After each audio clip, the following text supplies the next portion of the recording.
there are differences, and I've mentioned in some of my videos in past, but basically, if we would look at, the afterlife and then passing away and what happens after we die, there are a lot of scenarios. And whether you are awake and aware of what's going on and the belief systems and, let's say, spiritually and reincarnation, having soul and being infinite, or whether it's a person who, let's say, has the blue pill and might not even believe in the afterlife, might not even believe in Jesus or white light or any religions, hell or heaven, purgatory, and all the other thingies. It does not really matter. A lot of people who die, their consciousness can just move on. You do not necessarily appear right next to your body. You do not necessarily have to lift up from the physical body as a consciousness, look around, and then encounter other beings who might be around you in a spirit form, or then entities appearing right in front of you. Sometimes the location itself is a complete void. You might not necessarily see Earth. You might not necessarily be in a certain space or place. It's just nothingness. Complete nothingness. Now, as Krell mentioned, there might be images of torture. There might be some concepts coming up at us. But that's the thing. Someone has to get close to us to create this thing. We have to go into a certain place, whether it would be a soul trap or a realm, a created pocket dimension, so to speak, where beings have set up some sort of rules and traps that would affect our perception. The images we might see, we do not feel pain. Whatever images and things that might come to us, if we enter a certain place that might harm us, will not cause pain or anything, but it's that perception. You know how you, whether you're on a tall building or something, but you have fear of heights, and whether you climb on your chair or on a table, or you go into a skyscraper or just some higher place, and you look down, and there's this rush, there's this feeling like, whoa, and your body gets goosebumps, and there's this energy rush, and it's like kind of like almost feeling sick. Your body might shake a little bit, but nothing happened. You're not falling. It's a perception where it's too much, and you want to back off and like, whoo, that was close. Because you have a fear, you have a reaction to it. Same with things. You might be watching a movie and, like, let's pick a Saw or something. I haven't seen it, but I've heard it's like really gory.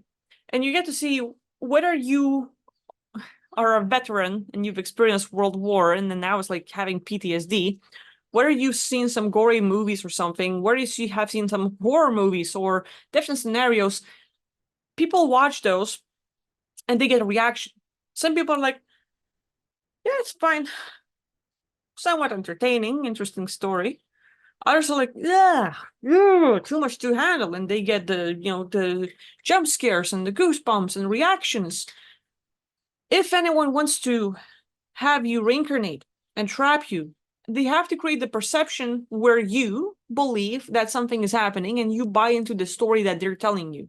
But again, it's not like physical body dies, your consciousness is out there. They cannot target consciousness directly. It's like they don't have directed energy weapons to transfer specific images to the consciousness, because consciousness is simply point of awareness, a point of view, attention, but it does not have a body. So there is nothing that they can hit to mess with you. Now, as a consciousness, you might think like you have this freedom to have a body. So you might feel more comfortable if you have this vessel. Like, for example, my physical body drops dead. I'm a point of awareness. The way what I see through my eyes is my experience. I don't have a body to look at, but it's the point of view, a camera angle. Imagine the best example is Google Maps, Street View.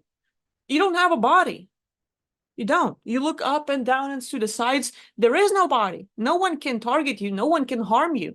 But while walking in Google Streets, you might encounter different people in different locations, and you look at them, and then you start engaging. Then you zoom in. You're like, what's this? and you get interested. That's when, as a consciousness, you can choose to engage with any being. This is the only way they can engage with us, is by your choice. If your consciousness, your point of awareness gets interested and focused onto something, that like creates like your reality, and like, okay, you just saw something, you're zooming in, that becomes your target. Whether you want to engage, whether you want to communicate or look at, or like, okay, interesting. You zoom out and you just walk away. Simple. So in that regard, saying that people or beings might produce mental images, you have to meet someone or be in a place that has a program or an ability to target you. Consciousness without a body cannot be targeted. Consciousness that chooses to have some sort of vessel, then yeah, then there's a chance. So you have this freedom, but it's your decision. It's your decision. So you're like a wisp, like that camera on Google Street View. You're looking around. There is no body. They cannot just beam images or make you trapped or like white light. Yeah, well, I'm just point of awareness. You can't trap that. You cannot trap point of awareness. But if you choose to have a body, and if you choose to flow, and if you choose to explore, then maybe, yes, there is a possibility. But again, this whole thing with reincarnation and in any possible traps and getting us back here on Earth, it has to be our choice. They can tell us lies. They can create perceptions, but only if we believe and decide that this is the truth, then it's going to happen. It's like point of awareness, and you see stuff, and it might be like falling, but you're not falling. But they create a perception of like, oh, I'm falling, I'm helpless, I cannot do anything. When you start believing and thinking that I'm helpless, I cannot do anything, I'm falling, this becomes your truth. So if you're trying to move around like as a wisp or, like that point of awareness and you can't move and you're like scared and stuff, okay, but you're just scared. You don't have a body. But then you're like, I can't move, I can't do anything. What if I get trapped? And that's what if. Nothing's happening. But if you believe I am getting trapped, I can't move, yeah. But here's the thing. There are plenty of people, and I started watching this interview on Jeff Mara's channel about a guy who had this near-death experience, and he has encountered his late wife that passed away a while ago. But he had the ability to explore. And for him, he said, it's not like you're flying in space. It's not like you're swimming or, like, okay, there's some sort of experience where you physically have to go somewhere. For him, it was simply thinking, focusing, and teleporting. Again, remember, Google Street View. You're not flying, you're not swimming, nothing's happening. You think, you focus, okay, there's a target, there's a little arrow, I want to get there, boom, and you teleport. That's all it is. Same way as in, you would open Google Images and scroll.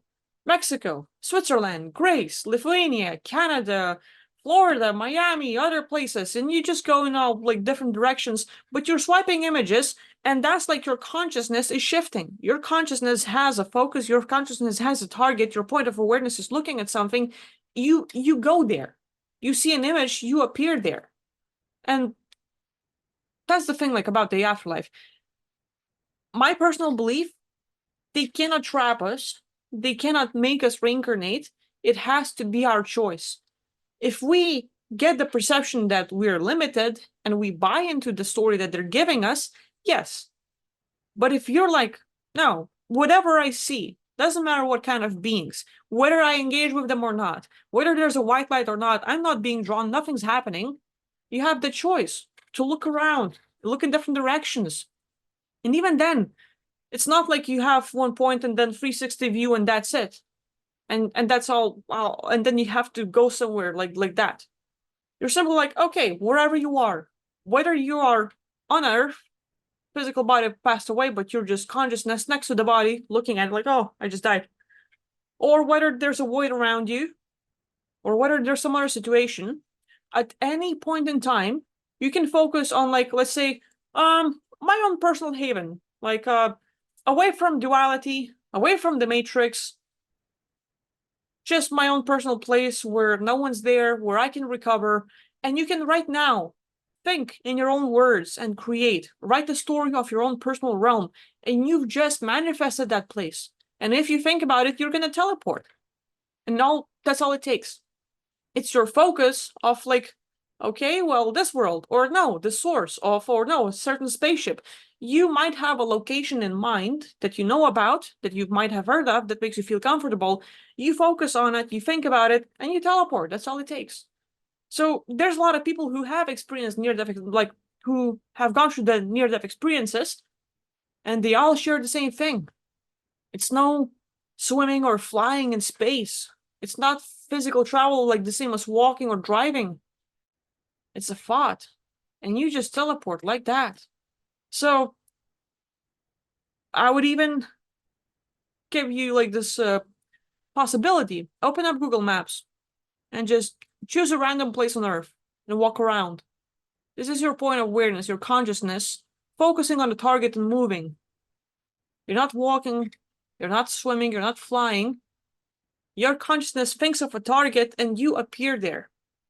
And whether it's one place like, okay, step by step, or simply, okay, one map of the like one point of the world, another point, and you're just teleporting from one place to another, that's how consciousness works. So that's my take, Rel. I'm not sure if I answered your question or if that was of any value, but yeah, that's what got inspired to talk about this stuff. So thank you.